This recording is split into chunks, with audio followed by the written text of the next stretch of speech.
Kichik xatolar ham kechirilmaydi. O'shani evaziga o'ylashimcha tajriba yetishmasligi evaziga mana shu joyimizda qoldi. Faqat Cannavaro emas, bu ko'proq o'sha psixologik tomonlama. Biz futbolchilar o'zini xayolida bo'ldi deb o'ylayman, chunki har doim o'sha g'alaba qozonayotganingda o'sha hisobni ushlash uchun harakat qilasan. Shuning uchun ko'proq psixologik deb o'ylayman. Albatta ikkinchi bo'limda ham o'sha birinchi bo'limdagidek o'ynash davom etishimiz kerak edi.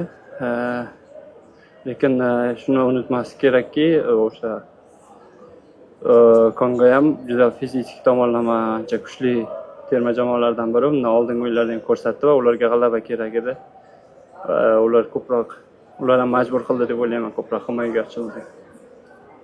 Eldor aka, ushbu jahon chempionatida yaxshiroq natija erishishimizga nima yetishmadi deb o'ylaysiz yoki hozirgi darajamiz? Agar shu yerda bo'ladigan bo'lsak, albatta darajamiz shu bo'ladi. Agar bundan ko'prog'iga loyiq bo'lganimizda albatta ko'prog'iga erishgan bo'lardik. Lekin eng asosiysi qayerga ishlashimiz kerakligini, qayerga qarab ishlashimiz kerakligini jahon chempionati ko'rsatib berdi va katta tajriba bo'ldi.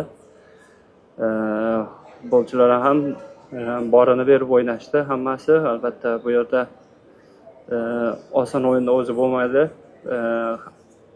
Hamma kichik xatolar ham kechirilmaydi. O'shani evaziga o'ylashimcha tajriba yetishmasligi evaziga mana shu joyimizda qoldi.